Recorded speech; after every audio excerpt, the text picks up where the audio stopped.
Hello दोस्तों, welcome to our channel. इस video में हम बात करते हैं कि आप अपनी प्रोविडेंट फंड वाली वेबसाइट पर यानी कि epfindia.gov.in पर डीएससी रजिस्ट्रेशन की सेटिंग किस तरीके से कर सकते हैं। दोस्तों, मैंने एक और वीडियो बनाई थी, उसमें काफी ज्यादा लोगों को प्रॉब्लम आ रही है। उस वीडियो से लोगों को समझ नहीं आ रहा कि कौन सा ब्राउजर डाउनलोड करना चाहिए। तो इस वीडियो में हम सारी की सारी जो उसमें कमियां रह गई है, किस तरीके से रजिस्टर करना है, मेनली हमारा फोकस रहेगा कि कौन सा आपको जावा डाउनलोड एंड इंस्टॉल करना है एंड कौन सा हमें दोस्तों जो ब्राउजर है वो यूज करना है।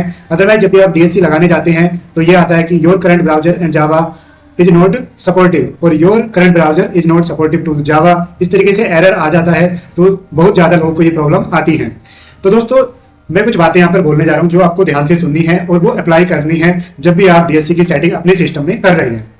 तो सबसे पहले दोस्तों, हमें एक ही ब्राउजर का यूज करना है, that is browser Firefox Mozilla. यानी कि फायरफॉक्स मोजिला को ही आपको यूज करना है ईपीएफ इंडिया के लिए। इस पर ही वो बेस्ट चलता है, और चाहे वो क्रोम हो, गूगल क्रोम हो, एज हो या इंटरनेट एक्सप्लोरर हो, उस पर किसी पर चलता ही नहीं है।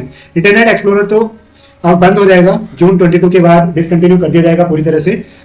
तो हमें मोजिला फायरफॉक्स ही यूज करना है, लेकिन मोजिला फायरफॉक्स का भी हमें वर्जन 38 यूज करना है या 38.1 वर्जन हमें यूज करना है।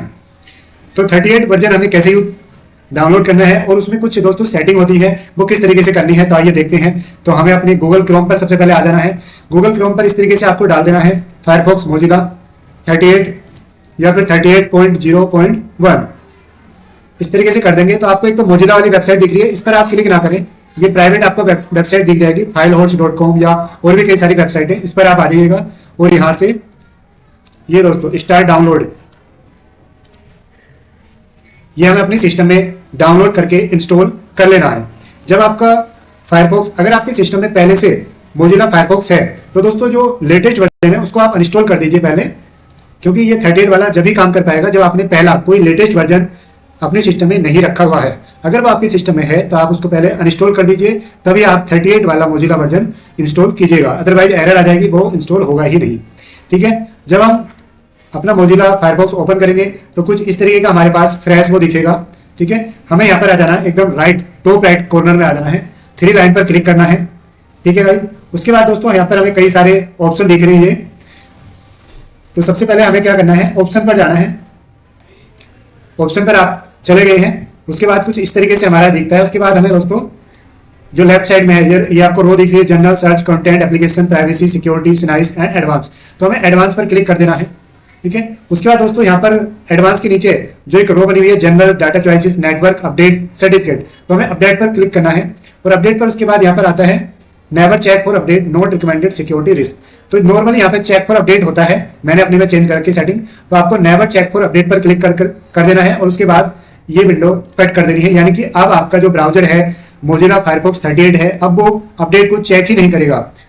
तो चेक नहीं करेगा तो आपका नया वर्जन इंस्टॉल ही नहीं होगा, और जब नया वर्जन इंस्टॉल ही नहीं होगा तो भैया आपकी सेटिंग हो जाएगी, आपको कोई दिक्कत आने वाली नहीं है। उसके बाद दोस्तों हम अभी और कुछ सेटिंग करेंगे, मैं आपको बता दूंगा। इतना करने के बाद आपको अपने सिस्टम में डीएससी वगैरह लगा करके रखना है, और डीएससी का जो टोकन होता है वो भी आपको अपने सिस्टम में लगा करके ही रखना है। ठीक है, उसके बाद हमें फिर से 3 लाइन पर जाना है, टॉप राइट कॉर्नर पर, और हमें एड ऑन्स पर क्लिक करना है। क्योंकि कई बार दोस्तों हमारे पास जावा की दिक्कत आती है। जावा आपका कोई सा भी वर्जन हो, नॉर्मली अगर आप मेरे से पूछना चाहते हैं तो आप जावा SE 8U 311 डाउनलोड कर लें, आपका काम हो जाएगा।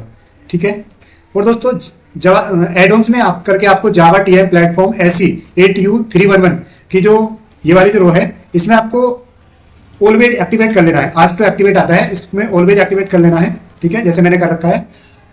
ठीक है, बाकी में आपको कुछ नहीं छेड़ना है, सिर्फ ऑलवेज एक्टिवेट जावा TM वाले में कर लेना है। इस विंडो को भी क्लिक कट कर देनी है। ठीक है, उसके बाद दोस्तों ये हमारा सेटिंग यहाँ पर अब हमारी कंप्लीट हो गई है।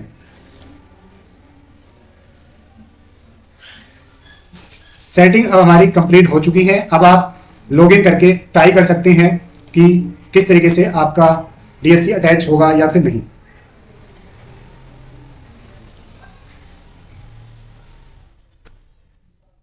अभी मेरे में इसमें पासवर्ड मेरे पास है नहीं है, अदरवाइज मैं आपको साइन करके दिखा था। इतनी ही सेटिंग होती है। और हाँ दोस्तों, ये बात ध्यान रखनी है, जब भी आप फर्स्ट टाइम करेंगे ना तो डीएससी सेटिंग आपकी हो जाएगी। जैसे आप क्लिक करेंगे साइन विद डीएस, तो सेटिंग आपकी ऑलरेडी हो चुकी है इतना करने के बाद में, लेकिन वो काफी टाइम लगा देगा। जब भी वो साइन होने के लिए डिजिटल सिग्नेचर होता है तो वो 5 से 10 मिनट लगा देता है, कई बार 20-25 मिनट भी लगा देता है। तो आपको विंडो खुली रहने देनी है और जब तक भी वो रन करते करते कुछ एरर या कुछ ना आए तब तक वो एज इट इज चलने देनी है। और अगर आपको कोई दिक्कत आती है तो आप मुझे व्हाट्सअप कर सकते हैं। मेरा व्हाट्सअप नंबर और ईमेल आईडी आपको डिस्क्रिप्शन में मिल जाएंगे। तो दोस्तों आप कॉल डायरेक्टली ना करें, ठीक है, आप पहले मुझे व्हाट्सअप कर दें। व्हाट्सअप पर अपनी क्वेरी लिख करके स्क्रीनशॉट दीजिए मुझे कि क्या एरर आ रही है, हम आपको गाइड करेंगे। लेकिन अगर आप एनीडेस्क के थ्रू हमसे रजिस्टर करवाना चाहते हैं तो दोस्तों वो सर्विस चार्जेबल है, वो 1000 रुपीज का चार्ज लगता है। लेकिन अगर आप व्हाट्सअप पे हम गाइड करेंगे उसके लिए कोई फीस नहीं है, आप खुद से कर सकते हैं, ठीक है दोस्तों। तो I am a practicing company secretary from Delhi. आप किसी भी क्वेरी के लिए, किसी भी रजिस्ट्रेशन के लिए आप हमसे कनेक्ट हो सकते हैं। इस वीडियो में इतना ही, मिलते हैं नेक्स्ट वीडियो में, तब तक के लिए बाय बाय।